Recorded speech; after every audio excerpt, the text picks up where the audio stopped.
الرحیم میرے پاس لڑکے پڑھ رہے تھے تو ان میں سے ایک لڑکا ایسا تھا، میں جب بھی کوئی کام بتاتا تو وہ جس وقت جو کام کرتا یا کچھ بوجھ اٹھاتا تو یا علی مدد کہتا۔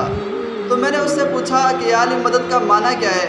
تو اس نے کہا کہ یا علی مدد کا معنی ہے اے علی میری مدد کر۔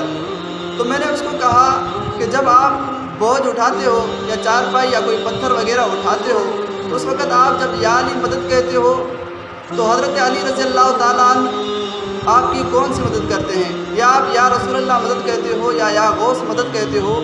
تو آپ کی حضور علیہ السلام یا غوث کون سی مدد کرتے ہیں؟ آیا آپ سے وہ چارپائی اٹھواتے ہیں، پتھر اٹھواتے ہیں، بوجھ اٹھواتے ہیں، یا آپ کے جسم کے اندر طاقت ڈالتے ہیں پھر آپ اس چارپائی کو اٹھاتے ہو؟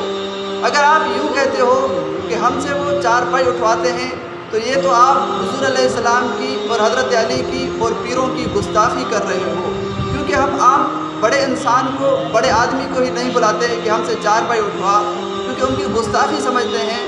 یہ تو آپ نے پیروں کی، حضور علیہ السلام کی، علی کی گستاخی کر دی کہ آپ نے یا علی مدد کہا چارپائی اٹھانے کے وقت یا کوئی بوجھ اٹھانے کے وقت۔ اگر آپ یوں کہتے ہو کہ ہم نے بوجھ اٹھاتے وقت یا علی مدد کہا تو حضرت علی نے یا حضور علیہ السلام نے یا کسی پیر نے ہمارے جسم کے اندر طاقت ڈالی پھر ہم نے بوجھ اٹھا لیا، یہ بھی گستاخی ہے۔ اس وجہ سے کہ اگر ان کو اس طاقت کا مالک سمجھا جائے گا، غیبی طاقت کا مالک سمجھا جائے گا، تو حضور علیہ السلام نے احد کے میدان میں صحابہ کرام کے جسم کے اندر طاقت کیوں نہیں ڈالی؟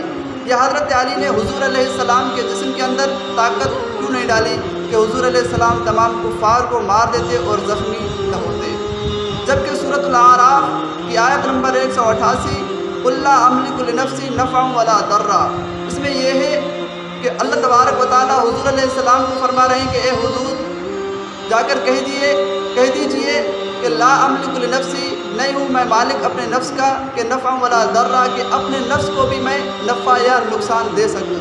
جب حضور علیہ السلام اپنے نفس کے نفع اور نقصان کے مالک نہیں ہیں تو اوروں کے کیسے؟